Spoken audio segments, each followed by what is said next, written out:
사도신경 하심으로 신앙 고백하겠습니다. 전능하사 천지를 만드신 하나님 아버지를 내가 믿사오며 그 외아들 우리 주 예수 그리스도를 믿사오니 이는 성령으로 잉태하사 동정녀 마리아에게 나시고 본디오 빌라도에게 고난을 받으사 십자가에 못 박혀 죽으시고 장사한 지 사흘 만에 죽은 자 가운데서 다시 살아나시며 하늘에 오르사 전능하신 하나님 우편에 앉아 계시다가 저리로서 산자와 죽은 자를 심판하러 오시리라. 성령을 믿사오며 거룩한 공예와 성도가 서로 교통하는 것과 죄를 사하여 주시는 것과 몸이 다시 사는 것과 영원히 사는 것을 믿사옵나이다. 아멘. 내 주 되신 주를 참 사랑하고 찬송하겠습니다. 찬송가 315장입니다. 내 주 되신 주를 참 사랑하고 315장입니다.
기도하겠습니다.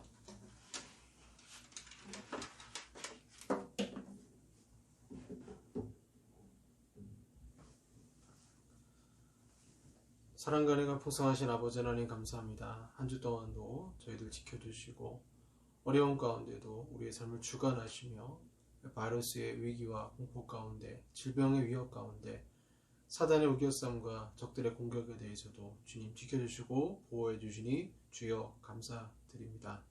하나님, 우리 인생의 영원한 기쁨은 오직 하나님 나라에 있고 예수 그리스도를 아는 것, 믿는 것에 있음을 주여 우리가 바라봄으로 우리 삶의 그 신학적 삶을 실천을 해야 되지만 저희들 그러지 못했습니다.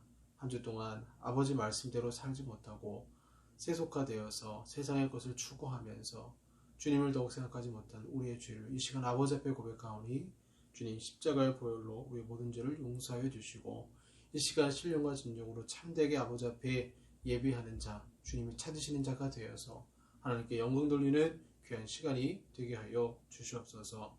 하나님, 대한민국을 주님께서 붙들어 주시고 여전히 바이러스 위협 가운데 있습니다. 많은 사람들이 백신을 맞고 있고 주님, 그런 가운데 확산이 멈추고 빨리 하루속히 이 대한민국 정상화될 수 있도록 주님 축복하여 주시옵소서. 전 세계 많은 사람들이 추구하고 있습니다. 주님 불쌍히 여겨주시고 기후변화로 또 다른 위기를 겪고 있습니다. 주님, 이 세상을 주님께서 주관하시고 역사하여 주시옵소서. 마지막 때가 가까우면 우리가 목격하면서 아직도 예수 믿지 않는 우리 주변의 가족들과 또 친구들, 또 지인들을 바라보면서 그들을 위해 더욱 중보하는 또한 저희들이 되게 하여 주시옵소서. 오늘도 아버지께서 예배 가운데 신령과 진정으로 예배하는 자를 주님이 임재하시고 역사하심을 주여 믿습니다. 말씀 가운데 찾아오셔서 주님 위로하시고 치료하시고 주의 능력의 손길로 우리의 마음을 이 시간 만져 주시옵소서. 이 모든 말씀 우리 주 예수 그리스도의 이름으로 기도하옵나이다. 아멘. 성경 말씀 로마서 3장 22절 말씀입니다. 성경 말씀 로마서 3장 22절 말씀입니다. 제가 가진 성경 신약 243쪽이 되겠습니다. 로마서 3장 22절 말씀입니다. 봉독하겠습니다. 곧 예수 그리스도를 믿음으로 말미암아 모든 믿는 자에게 미치는 하나님의 의인이 차별이 없느니라. 한 번 더 읽겠습니다. 곧 예수 그리스도를 믿음으로 말미암아 모든 믿는 자에게 미치는 하나님의 의인이 차별이 없느니라. 네, 오늘은 피스투스 크리스투, 그리스도의 믿음 또는 그리스도를 믿음, 이 논란이 많은 본문 구절인데요. 이 피스투스 크리스투라는 제목으로 말씀을 전하도록 하겠습니다. 그리스도인이라면 이 신앙의 서적 중에 베스트셀러가 있죠. 철로역정을 읽으면 참 좋고요. 또 전 개인적으로는 그 고통에 대하여 C.S. 루이스의 책도 참 감명 깊게 읽었고, 존 스토터 목사님 책도 참 좋고요. 쉽게 접근할 수 있는 책은 이제 맥스 루케이더 목사님 책. 진짜 복음에 대한 열정이 느껴지고, 그 열정이 막 열심으로 막 전도합시다 그런 열정이 아니라 잔잔히 하나님을 바라보고 사랑하는 그 하나님의 놀라운 은혜를 이렇게 경험할 수 있는 좋은 책이 맥스 루케이더 목사님 책에 참 많이 있는 것 같습니다. 만화책도 있는데요. 만화책 중에 제가 추천하고 싶은 책은 김민석 씨가 쓴 책이 있는데 교회를 부탁해라는 책입니다. 조심하게 읽어야 되지만 그럼에도 그 책을 읽고 나면, 그 만화책을 읽고 나면 우리의 신앙이 지금 어디까지 왔는가, 교회가 왜 건강하지 못할까 라는 그런 아주 근원적 질문에 답을 잘 제시하고 있는 책이 교회를 부탁해라는 책입니다. 이 교회를 부탁해라는 이 만화책 내용을 보시면 극중의 주인공 에클이 나오는데요. 이 에클이 에클레시아죠. 교회 약자를 따서 여성형이니까 여자아이로 등장을 하고 있습니다. 이 에클에게는 법칙이 하나 있는데 반드시 하나님이 주시는 빵을 먹어야, 이걸 에클빵이라 그래요. 하나님이 주시는 빵을 먹어야 건강을 유지할 수 있어요. 그런데 이 사단의 세력이 이 사단의 세력이라고 할 수 있는 이제 대표자가 콘스탄티누스 황제로 등장을 하는데, 우리가 알기로는 콘스탄티누스 황제가 기독교를 로마의 국교로 제정한 아주 훌륭한 왕으로 알고 있습니다. 좋은 점도 있고요, 또 잘못된 점도 있기 때문에 사탄의 유혹이 항상 그렇죠. 꼭 아주 악한 사람이 쓰임받는 게 아니고 선한 사람인데 또 어쩔 때는 악하게 쓰임받기도 하는 그런 복잡한 구조가 되어 있기 때문에 이 콘스탄티누스 황제가 등장을 하고요. 그 황제를 중심으로 해서 물론 뒤에서 사탄이 조종을 하죠. 이 에클에게 빵을 먹이는데, 이 빵이 하나님이 주시는 빵이 아니고 인위적으로 만든 빵입니다. 인위적으로 만든 빵을 에클이 먹다 보니까 에클 여자아이가 점점 몸이 약해지기 시작하고 교회가 점점 약해지기 시작한 거죠. 그래서 그 빵을 준 사람이 누구냐? 콘스탄티누스 황제라고 시작해서 이제 이 만화가 시작이 되고 있습니다.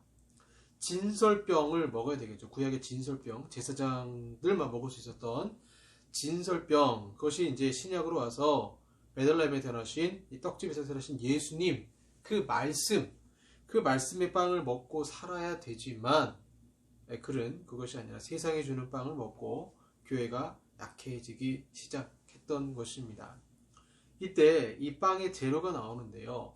이 빵의 재료를 이 만화의 작가는 당시 콘스탄티누스 황제가 수많은 이교도들을 기독교로 받아들이면서 기독교가 또한 이교도를 닮아가는 그런 모습들, 그로 인해서 교회가 부패해가는 모습들을 이 교회가 먹고 있는 세속화죠. 그것을 빵으로 표현을 해서 여러 가지 재료를 말을 하고 있습니다. 그 빵 이름이 바실리카인데, 이 바실리카를 이루는 약자가 세 가지가 나와요. 시어터룸, 텔루스, 아폴로가 나옵니다. 그래서 교회가 어떻게 세속화되고 약해졌는가? 그전엔 그러지 않았어요. 초대교회 때 교회의 모습은, 사실 지금도 저희가 이렇게 예배를 드릴 때 제가 이렇게 설교를 하고 녹화를 해서 같이 공유를 하고 있는데요. 원래는 예배를 드린다 그러면 교동문이 있잖아요. 서로 화답하며 찬양하고 하나님을 노래하는 모습도 있었고, 강단에 누가 서서 이렇게 설교를 하면 일렬로 쭉 앉아있는 모습이 아니고요. 원래는 그 동굴 같은 데서 예배를 드렸죠. 아니면 집에서 예배를 드렸습니다. 둥그렇게 앉아서 예배를 드리고 말씀을 나누고 하는, 굉장히 어떻게 보면 딱딱해 보이지만 굉장히 성령께서 강력하게 역사하시는 구조로 무형식의 형식화라고 그러죠. 무형식의 형식화. 특별한 형식은 없는데 하나님이 임재하셔서 강하게 예배드리는, 그래서 이 회중들이 성도들이 예배에 적극적으로 참여하는 모습이었는데, 기독교가 로마가 이제 국교가 기독교가 되면서 세상에 이교도들의 그런 풍습들이 들어오게 되었죠. 그 중에 하나가 시어터룸이라는 거예요. 시어터룸은 라틴어로 극장, 관객이라는 뜻을 가지고 있습니다. 이 바실리카 양식의 교회들이 세워지기 전에 초대교회는 건물이 없었습니다. 그 당시에는 교회 그러면 건물보다는 모임, 공동체를 생각했습니다. 초대교회 성도들은 둥글게 앉은 식탁 교제를 했고, 서로 모여서 역동적인 성경 연구, 토론, 강좌를 했으며 오직 성령에 이끌린 찬양과 기도가 있었습니다.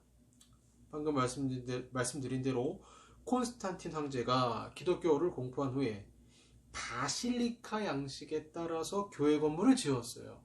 그러니까 이 강대상이 있고 거기에 목사가 이제 설교를 하고 사람들은 회중 앉아가지고 마치 극장에서 영화를 보는 방식의 시어터룸 형식의 그런 건물 구조를 교회라고 지칭을 하게 되었던 것이죠. 라틴어로 무대와 관객인데 한 사람이 높은 위치에서 올라와서 일방적으로 인도하고 설교하는 것입니다. 나머지 모든 이들은 무대 위에 한 사람만을 향해 앉아 서로의 뒤통수만 쳐다봅니다. 영광 진리로 드리는 예배에서 관람하는 예배로 이때부터 바뀌어가기 시작한 것입니다.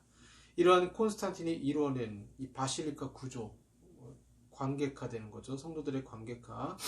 이러한 구조는 중세 암흑기와 종교 개혁을 거친 지금까지도 사실 이 풍습이 남아 있는 거죠. 그 강단에서는 목회자를 제외한 모든 성도들이 수동적인 관객이 되어 있죠. 그래서 주일날 교회 왔다가 돌아가는 성도들은 오늘 설교 어땠어? 설교가 참 좋던데? 마치 영화 평론하는 것처럼 오늘 영화 참 어떤 것 같아? 마블 영화 시리즈 재밌잖아? 어떤 것 같아? 뭐 이런 식으로 마치 목사님의 설교를 평론하는 것처럼 그것이 예배의 전부라고 생각하는 것처럼 그런 안타까운 모습으로 관객화, 극장화 되어버린 그런 안타까운 모습이 이 콘스탄티누스 황제가 기독교 국교화하고 이교도 풍습을 들여면서 나타나게 된 현상이 되는 거죠. 결국 많은 목사님들은 이런 시어터룸, 관객화되어서 수많은 사람들에게 자신의 삶을 비춰야 됐습니다. 그러니까 억지로 비추다 보니까 슬픔 가운데도 웃어야 했고 이상적인 가정까지 나는 삶을 살고 있습니다라는 것을 보여야만 했고 결국에는 그 많은 십자가를 성도들이 안 지고 그것을 그냥 한 사람 개인에게 몰아주어서 목회자는 탈진하고 성도들은 시어터룸 관객화되어서 거룩과 권능을 잃어가는 것이죠. 골로새서 3장 16절에 예배의 모습을 이렇게 표현하고 있습니다. 그리스도의 말씀이 너희 속에 풍성히 거하여 모든 지혜로 피차 가르치며 권면하고 시와 찬송과 신령한 노래를 부르며 감사하는 마음으로 하나님을 찬양하고 한 사람이 가르치는 게 아니고 모든 지혜로 피차 가르치라. 이거는 여러분 이 시어터룸 이 관객의 영화의 그 구조의 건물에서는 이루어질 수가 없는 거죠. 이것이 사단의 계략 가운데 들어와서 교회가 약해지기 시작한 것입니다. 이 바실리카의 두 번째 재료가요 텔루스인데 이 텔루스는 소유, 땅이라는 의미를 가지고 있습니다. 콘스탄티누스 황제 이후로 이제 교회가 국교화가 되니까 뭐가 들어올까요? 네, 부가 들어왔습니다. 교회에. 그러니까 교회에 부가 들어오니까 교회가 뭐가 생겼냐면 자기 땅이 생겼어요. 로마는 세계 최강국의 자본이 교회로 쏟아져 들어왔기 때문에 교회는 역설적으로 부가 들어오면서 부패하기 시작했어요.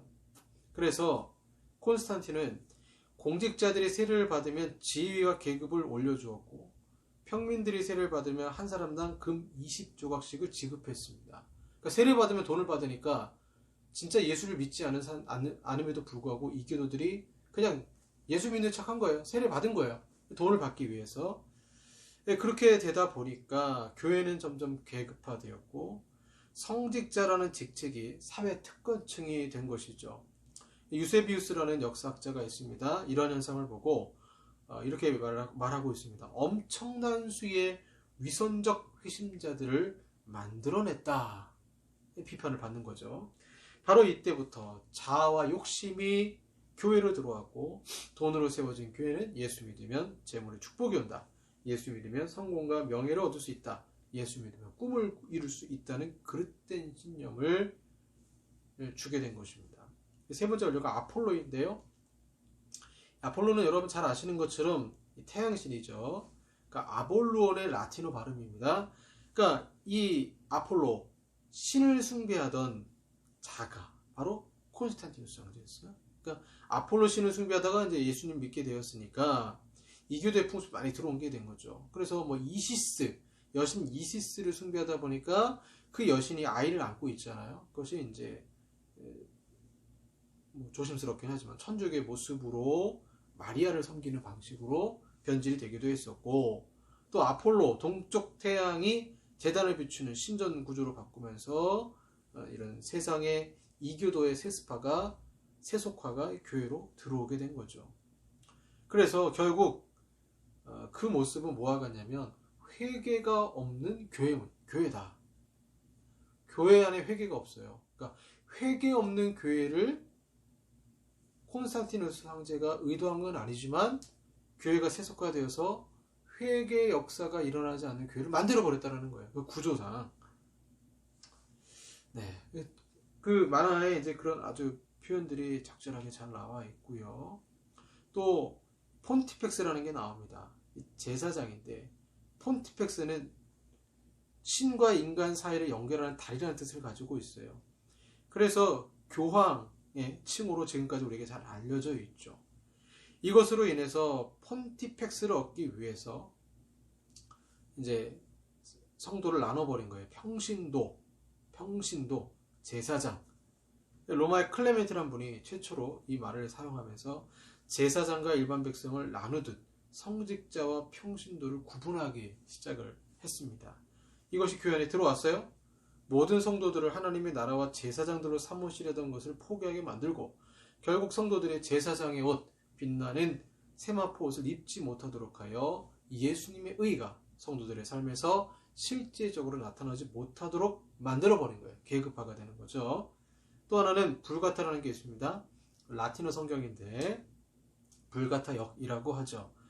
이 불가타역이 오류가 많은데 아이러니하게도 이 불가타역을 일반인들이 못 읽었어요. 왜? 라틴어 되어 있으니까. 자기 나라 말도 어려운데 라틴어를 어떻게 공부하고 어떻게, 그러니까 신부들만 읽었던 거죠. 이때를 표현해서 암흑기, 중세 암흑기다라고 말하고 있습니다.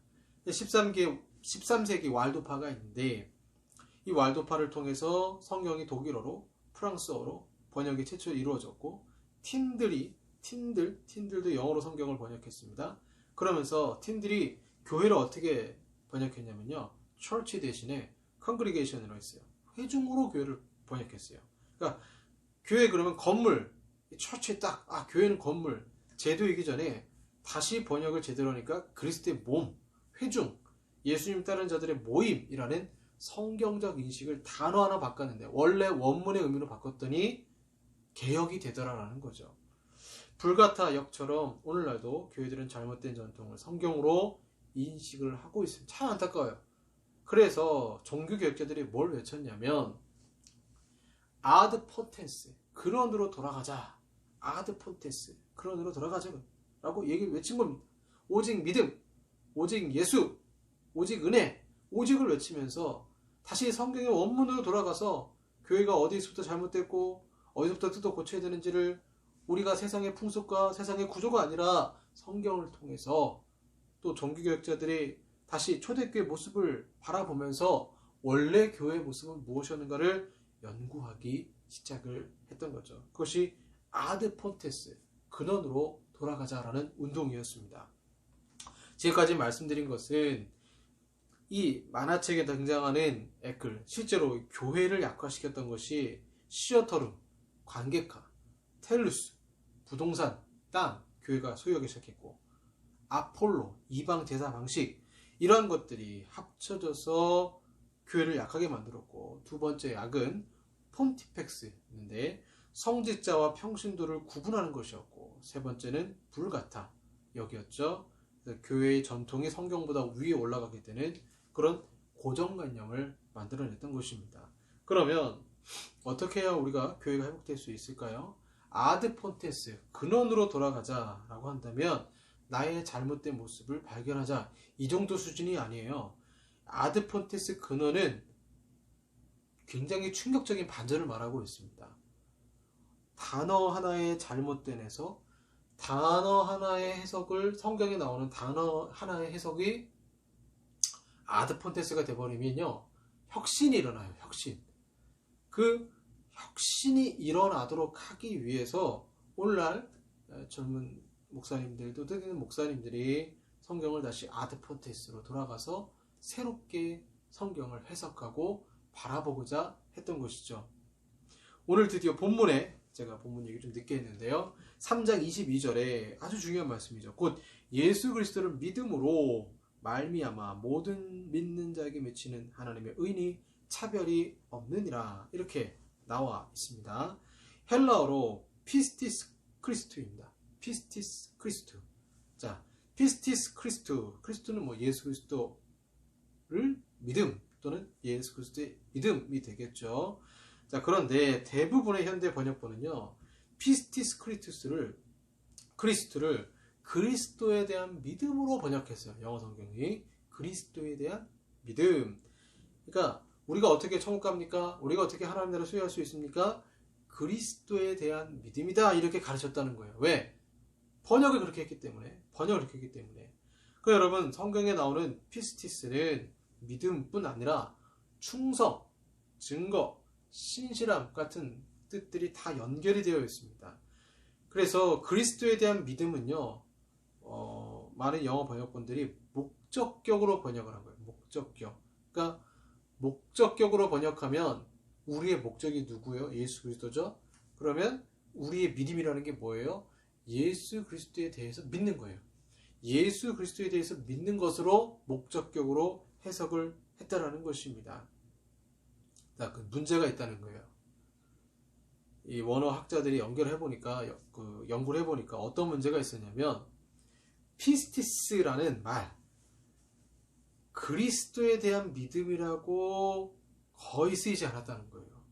성경 기자들뿐 아니라 우리 시대 많은 헬라어 저자들, 예를 들면 요세푸스는 195번 중에 딱 한 번 목적격으로 썼고, 필로는 116번 중에 0번, 구약 외경에서도 23번 중에 0번만 그리스도에 대한 믿음으로 번역했다는 것입니다.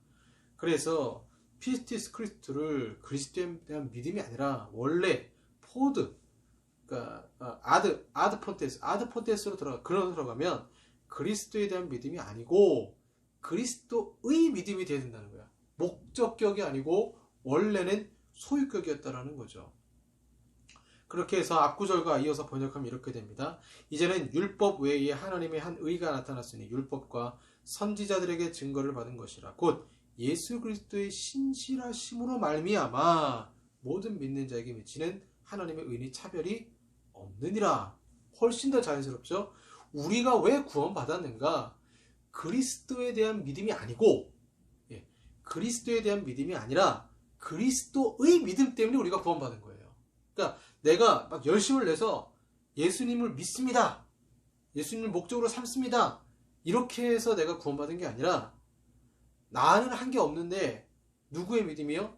예수의 믿음, 예수님의 신실함, 예수님의 순종하심 때문에 그 예수님의 순종하심을 로마서 3장 21절에서 율법 외에 하나님의 의가 나타났다. 왜 율법을 연결하고 있을까요? 율법을 지킨 자가 아무도 없는데 그 율법을 다 지킨 예수님의 믿음, 삶, 그분의 사랑, 그것 때문에 우리가 구원받았다는 거예요.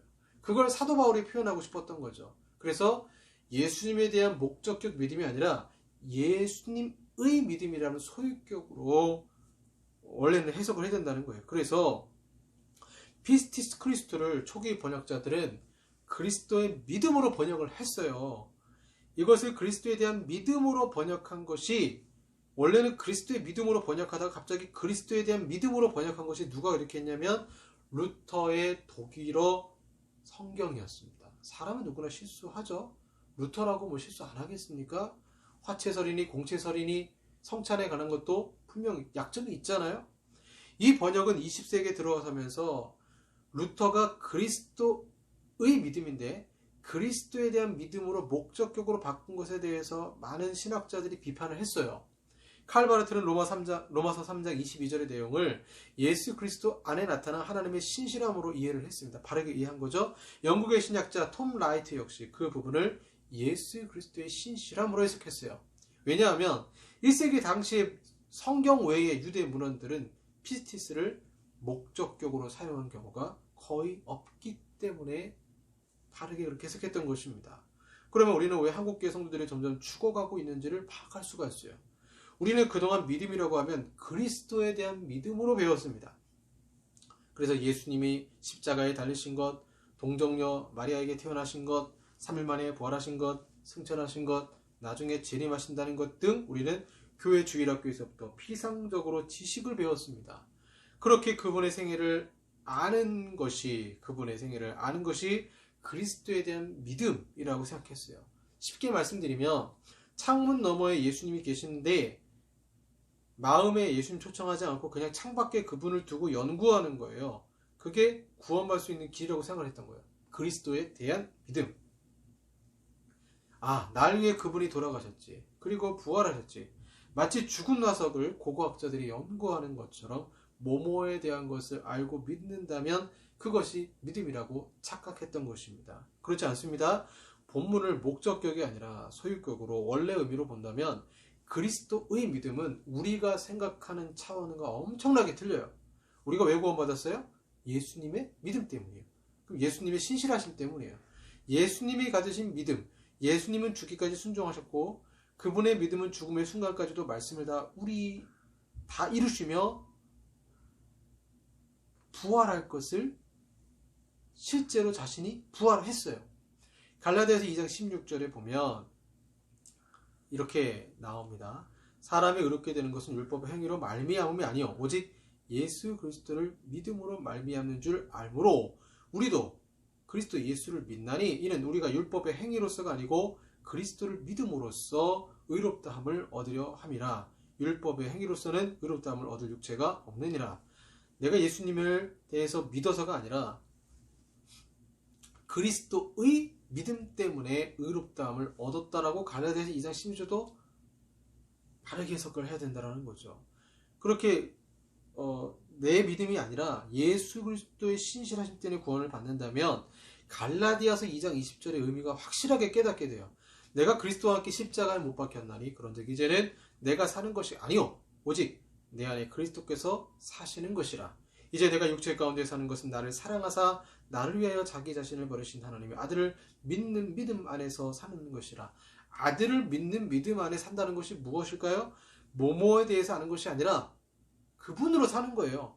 예수님의 믿음이 내 안에 들어오는 거예요. 이거 심장이식이라고 합니다. 바울의 표현으로 하면 심장이식 수술을 당하는 겁니다.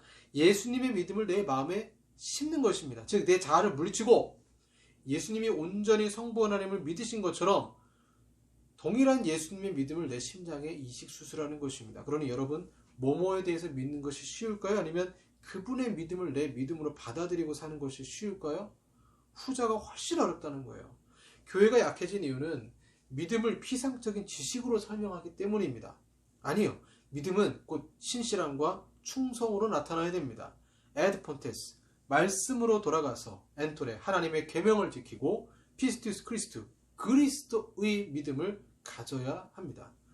코로나19를 통해 한국교회는 그리스도에 대한 관한 믿음의 방식과 교육이 얼마나 세상에서 영향력이 없는지를 여실히 드러냈습니다.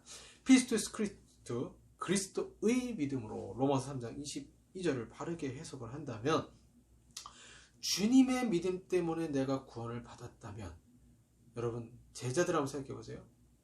예수님의 제자들, 예수님과 제자들 사이에 일어났던 일을 한번 생각해 보세요.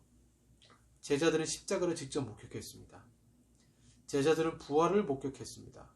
제자들은 오순절 성령 강림을 직접 체험했습니다. 예수의 제자들은 실제로 기적을 체험했습니다. 성령의 역사를 직접 봤습니다. 그래서 마치 엘리야가 엘리사에게 능력을 전수하는 것처럼 성령의 능력을 전수하고 그 계승을 받는 것처럼 예수님이 승천하시고 엘리야가 승천한 것처럼 예수님이 승천하시고 제자들이 받은 것은 예수님이 가지고 있던 믿음 그대로를 제자들이 전수받은 거죠. 그러니까 우리는 성경을 통해서 그냥 먼 과거의 역사적 사실을 아는 것이 믿음이라 생각하는데 아니에요. 승천하신 예수님이 제자들에게 오순절 성령을 통하여서 그 믿음을 전수하신 것처럼 직접적으로 전수받는 겁니다. 그게 그리스도의 믿음이에요. 그리스도의 믿음을 직접적으로 하나님의 말씀을 통해서 전수받는 게 오늘 본문에서 나오는 그리스도의 믿음. 그리스도에 대한 믿음이 아니라 그리스도의 소유격의 믿음으로 우리가 이해할 수가 있는 것입니다. 2000년 전에 예수님의 믿음의 행적들이 성경으로 전수받아서 마치 이것이 독서를 통해 얻게 되는 간접 경험으로 생각한 나머지 슬쩍 믿음을 약한 수준으로 받아들이고는 나는 이미 구원받았으니까 하고 믿음 생활을 약하게 했던 것입니다. 아니죠. 하나님이 우리에게 구하시는 믿음의 수준은 당시 예수의 제자들이 직접 그리스도의 믿음을 전수받는 것과 동일한 것입니다. 지금도 여전히 교회는 콘스탄티누스 황제가 이교도의 풍습을 받아들인 시어토론 방식의 일방적인 극장화, 교회 관객화되어버린 성도, 땅, 부동산을 추구하는 교회 만모니즘, 욕심, 불가타역처럼 잘못된 교회의 전통으로 얽혀버린 교회, 그런 상황에서 축복만을 바라보는 얕은 수준의 믿음으로 성도들을 가르치고 있는 것은 아닐까요? 그리스도를 믿음으로의 수준이 아니라 그리스도의 믿음, 심장이식 수술이 우리 각자에게 일어나기 바랍니다. 그런 그리스도의 믿음이 우리 삶에 드러날 때에 세상은 변화될 것입니다. 기도하겠습니다. 하나님, 근원으로 돌아가 보면 순간순간 아주 중요할 때 사탄의 공격이 있었고, 우리가 하나님 말씀을 사랑하지 못하면 그 공격도 이해하지 못하고, 마치 내가 현재 배우고 있고 가지고 있는 지식이 전부인 양 생각하면서 약한 믿음으로 세상과 타협하며 살아갈 때가 있었음을 주님께 고백합니다. 근원으로 돌아가 그리스도의 믿음, 십자가를 지시고 끝까지 말씀을 이루신 예수님의 그 사랑하심, 예수님의 그 순종하심, 그 믿음이 우리에게 동일하게 심장이식 수술되어서 하나님, 단순히 천국 가기 위한 믿음이 아니라 이 땅에 하나님 나라 실현하기 위한 믿음으로 주님의 군사로 용사로 설 수 있도록 주여 도와 주시옵소서. 예수님 이름으로 기도합니다. 아멘. 헌금 찬양 하겠습니다. 세상 흔들리고 의는 오직 믿음으로 말미암아 살리라.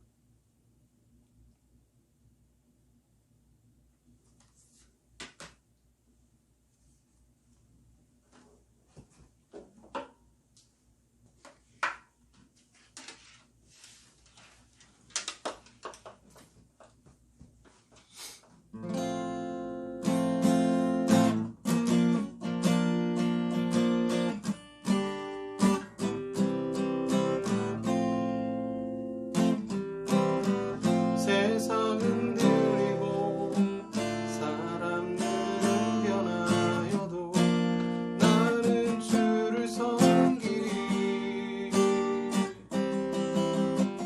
주님의 사랑을 영원히 변하지 않네. 나는 주를 신뢰해. 오직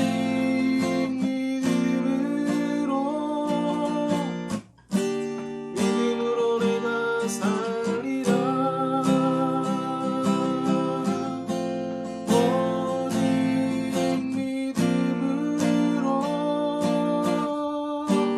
믿음으로 내가 살리라.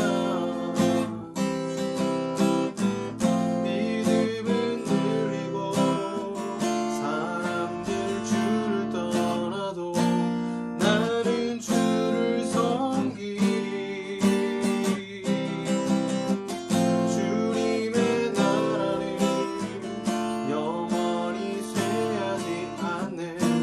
나는 주를 신뢰해. 오직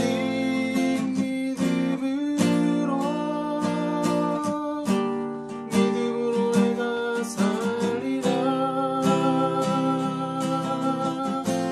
오직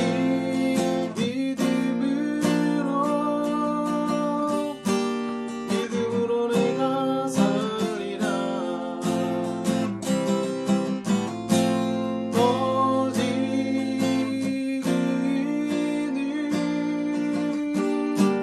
믿음으로 말미암아 살리라.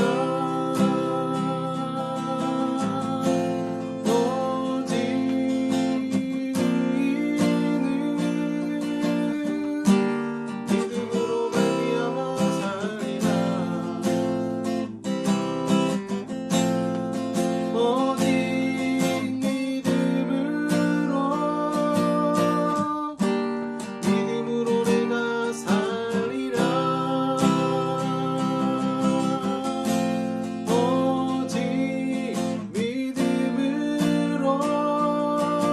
오직 믿음으로 내가 살리라.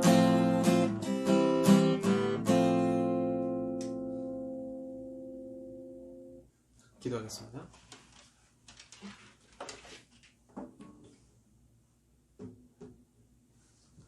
하나님, 그리스도에 대한 믿음이 아닌 예수님이 가지고 있었던 그 믿음, 십자가의 고통을 참으시고 부활의 영광을 바라보신 그 예수 그리스도의 믿음, 하나님, 심장 이식 수술을 당하여 우리가 주님이 가졌던 그 믿음을 가지고, 그 믿음 때문에, 예수님의 믿음 때문에 우리가 구원을 받았는데 그 동일한 믿음을 가지고 이 세상을 살아가며 승리하기를 원합니다. 저희들 성경으로 다시 돌아가 오류된 것, 잘못된 것 있다면 우리 신앙의 잘못된 부분을 회개합니다. 주여 용서하여 주시고 우리의 삶이 변하게 하여 주시옵소서. 오늘도 아버지 앞에 귀한 예물 드립니다. 이 드린 손길마다 주님 축복하시고 삶의 방향성이 바뀌며 하나님 영광과 나라 위에 사용되게 하시고 재물이 얻는 능을 더하사 단순히 재물만 얻는 능이 아닌 그 능을 통하여 수많은 영혼을 구원하고 살리는데 쓰임받는 하나님의 아름다운 사람들이 되게 하시고 코로나 바이러스로부터 주님께서 지켜주시고 한 주 동안도 보호하여 건강하게 삶을 영위하며 하나님 나라 확장에 귀하게 쓰임받는 우리 모든 성도들이 되게 하여 주시옵소서. 지금은 우리 구주 예수 그리스도의 은혜와 성부 하나님의 사랑하심과 성령 하나님의 교제 교통 역사하심이 피스투스 그리스도의 믿음으로 살기를 원하는 우리 사랑하는 성도들과 한국 교회 위에 영원토록 함께 있을지어다. 아멘.